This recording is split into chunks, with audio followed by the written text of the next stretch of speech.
ஆனால் இந்த உலகத்திலே பிறந்த மனிதர்கள் எல்லோரும் இஸ்லாத்தை பொறுத்தவரை எல்லோரும் சமம்.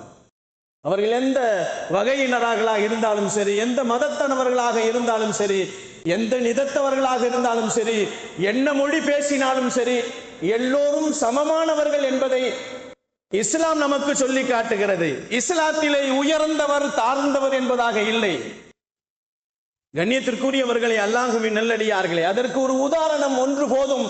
மனிதர்கள் முஸ்லிம்கள் தொழுகையிலே நிற்குகின்ற நேரத்திலே உயர்ந்தவன் தாழ்ந்தவன் அங்கு போதிக்கப்படுவதில்லை. எல்லோரும் சமம். தொழிலாளியும் சமம், முதலாளியும் சமம், அரசனும் சமம், ஆண்டியும் சமம். எல்லாம் சமமாக இருக்க வேண்டும் என்பதைத்தான் இஸ்லாம் நமக்கு சொல்லி தருகிறது என்பதை நபிகள் நாயகம் ஸல்லல்லாஹு அலைஹி வஸல்லம் இந்த தொழுகையின் மூலமாக மனிதர்கள் சமமானவர்கள் என்பதை அல்லாஹ் உணர்த்தி காட்டுகிறான் என்று பெருமானார் ஸல்லல்லாஹு அலைஹி வஸல்லம் சொல்லுவார்கள்.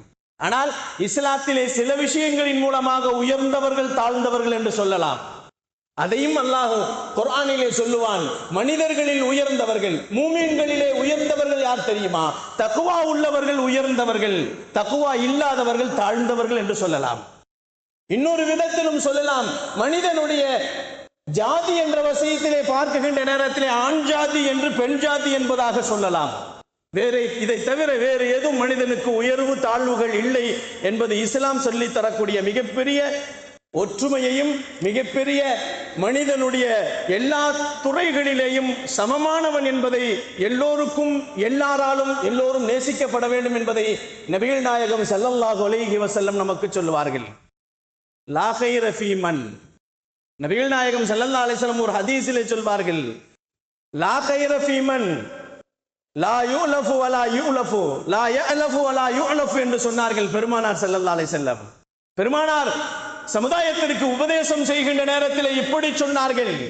உங்களிலே எவரவர் அடுத்தவர்களுக்கு நேசம் உள்ளவர்களாக இல்லையோ, அடுத்தவர்களிடத்திலே நேசம் கொண்டவர்களாக இல்லையோ, அடுத்தவர் இவன் மீது நேசம் கொண்டவனாக இல்லையோ, லா கைர, அவனால் எந்த பிரயோஜனமும் இல்லை என்று சொன்னார்கள் பெருமான் ஸல்லல்லாஹு அலைஹி வஸல்லம். இந்த ஹதீஸுக்கு இப்படி சொன்னார்கள் பெருமானார் ஸல்லல்லாஹு அலைஹி வஸல்லம். லா யஅலஃபு வலா யுலஃபு என்று சொன்னார்கள். இவன் பிறர்களால் நேசிக்கப்பட வேண்டும், இவன் பிறர்களினால் நேசிக்கப்பட வேண்டும், இவன் பிறர்களை நேசிக்க வேண்டும்.